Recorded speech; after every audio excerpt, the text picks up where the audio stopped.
What we aren't concerned about is the fact that the Rangers spent a bunch of money and it's got Rangers fans really excited about the idea of what this team could look like.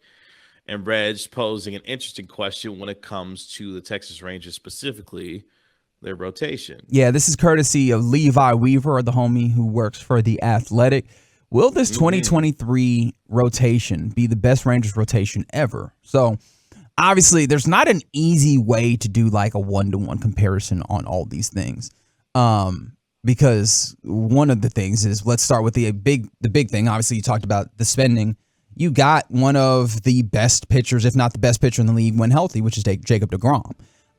That when healthy, carrying a lot of weight. Andrew Heaney is added. Nathan Eovaldi is added. Also, when healthy. Martin Perez, as I should say, who had one of the best seasons for a starting pitcher all of last year. Now, obviously, this was somewhat of a resurgence for him after he's had, some up and down in his career. But obviously, I don't think anybody expected him to play that level. He did. What does he follow it up with? And John Gray, who we have seen him pitch fairly well, and he just had some injuries. So that's another one where it's like a wear and healthy, right? Your immediate thought is like wins over replacement, right?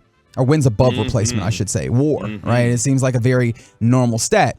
Levi's like, yeah, that doesn't necessarily work all that well because there's actually varying metrics when it comes to WAR. There's different calculated WARs, and they don't really line up. So he kind of decided to make up some stats. Our friend Levi is always resourceful. So the first one that he comes up with, and you'll enjoy this, KG, the first stat he is called percentage horse. Okay. Which is the percentage of a team's game that a guy starts, especially if they've started 10 or more games, right? So basically, you're looking, that metric that he's created is trying to find the workhorses, the folks who are going to be there. Because again, what are we concerned about? Health for these guys in some ways, right? But also with deGrom, yeah, but also it'll help you understand not only like was that guy good, but also was that guy available and carrying the load in a rotation, which is one of the things that you want. The other one that he's going to use is ERA per league, which is like the ERA compared to league average. Okay, so those are the two things that he'll utilize. Let us know on the truckwreck.com text line who y'all think are the best Rangers rotations, because at 5 on the list, he puts the 1978 Rangers rotation that has John Matlack, Ferguson Jenkins, definitely a notable name, Doyle Alexander, Doc Ellis, who I did not realize pitched for the Rangers, but there we go, Doc Medich, and Steve Comer, who had a percentage horse of 90.12%. and an ERA compared to the league minus 42, which is one of the best, right? So let me explain to you how he ends up actually ranking these metrics, right? So he tallies all of these, right? Oh, and on the ERA for the league, it's actually like ERA minus the league average ERA. So like you want negative numbers. The more negative that it goes, the better. Okay. And then he takes over the 52 years of Rangers rotations, they are then ranked by those stats 1 to 52 and given points by that. So if you are like the best one, you get 52 points. With that being the case, that this rotation of 1978 got 49 points for their ERA per league, which means they were the third best when it came to ERA comparatively to the rest of the league average, and then 33 points for the percentage horse, right? So this is one that you might not have had like the most innings eaten up by these guys. However, they pitched the ball very well compared to average, right? Okay, that makes sense. 1996, brother, is what's going to come in fourth. Bobby Witt. You want to take a Bobby Witt? Ken Hill, yep, not bad. Roger Pavlik, Darren Oliver, Kevin Gross, John Burkett, all came together for 84 points total. 83 points for the big lefty, Darren Oliver, big lefty. There you go. This one, they were really carried by the horse. Like these guys absolutely started all of these games. Actually, the guys listed, the guys that I just told you, started 160 of the games for the 1996 Rangers. Out of 160. Wow. Like, these guys showed up. Do I imagine that the 2023 Rangers are going to show up in that way? Yeah, probably not. Probably not. Probably not. Probably not. So, like, these... That's kind of ridiculous. That's crazy. but that matters, right? Like not having to, go into your bullpen and make bullpen guys, lengthen them out to starters, or not having to go to AAA guys who are maybe not ready to be at that level to have to come in and be started. That matters. That helps out. And obviously, like having a decent ERA with that helps out. So yeah, KG, if there's anything that you're learning from this, please help me out with this. Number 3 on this is the 1976 Rangers. Gaylord Perry, Nelson Briles, Jim Umbarger, Bert Blyleven, Tommy Boggs, Bill Singer, Steve Barr. As you can tell, a lot of names. A lot of names. They got names. A lot of names. A lot of guys is doing classic the lifting names here. Too. Bert Blyleven.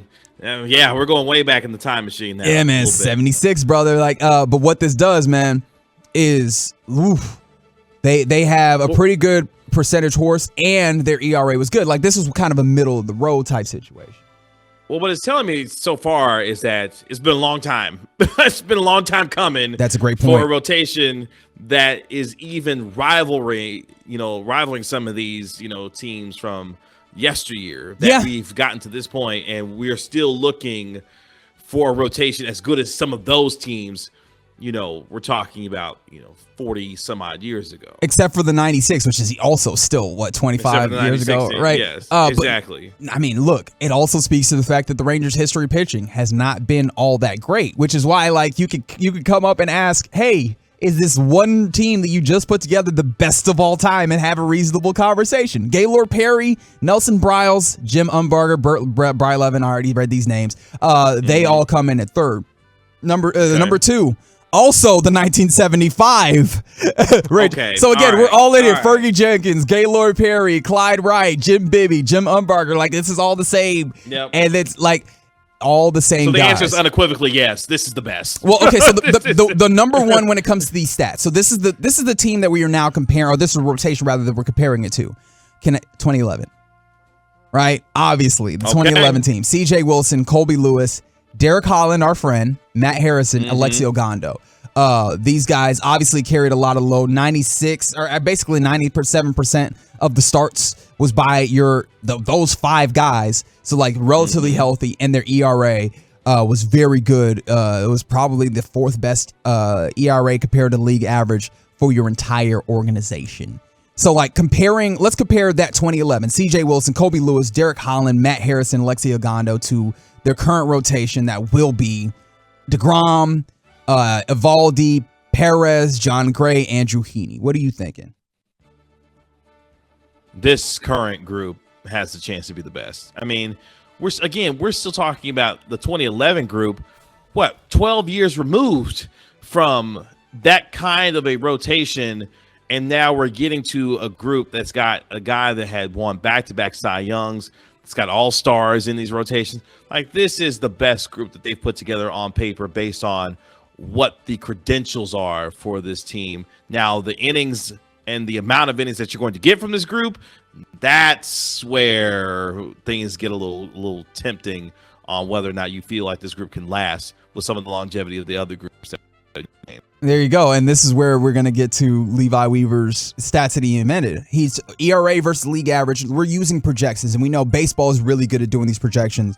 When it comes to the projected ERA for this team, their ERA compared to league average would be minus 0.69, which would be 51 points, which would mean this is literally, if they lived up to just projections, they would literally be the second best Rangers rotation based on ERA.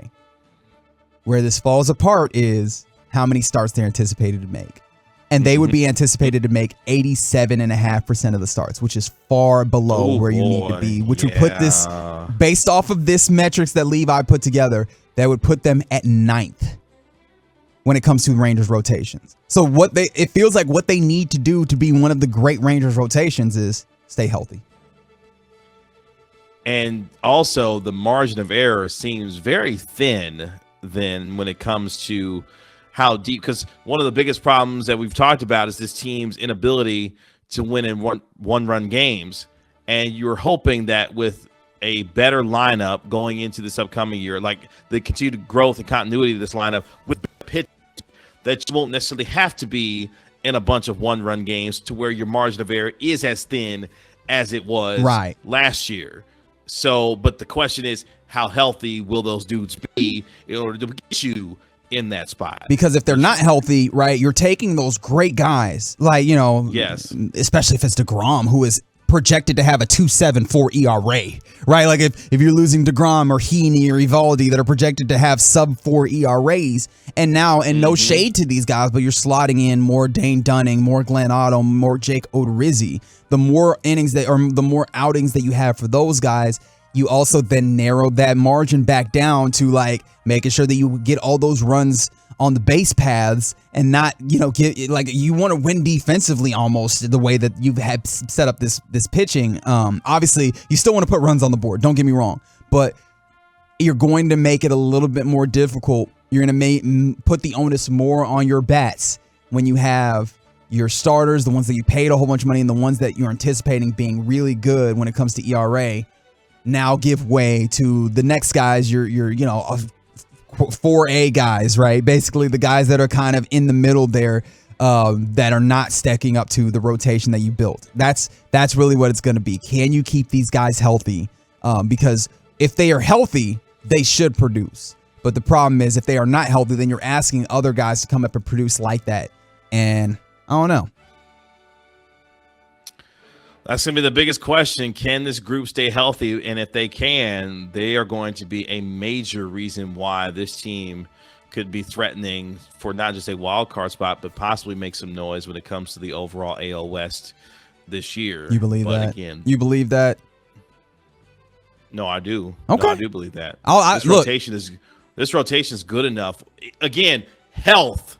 If they are healthy, this rotation is good enough to threaten for a serious wild card spot and possibly make some noise. Now, I know the Astros are the defending World Series champions. Seattle is is good as well, but this rotation is very good, and you're led by a dude Jacob DeGrom. Like that should people. But I could see where it's like Kevin off the brakes a little bit, just a little bit. I get it. Yeah, but hey, we're optimistic around here on the home of the Rangers. At least before before they actually show up to surprise, right? Like when they actually give us stuff to look at, we could be serious and like, well, we're always serious, but we could be like really hard nosed about it. While right now, like it only makes sense. Let's have fun with it.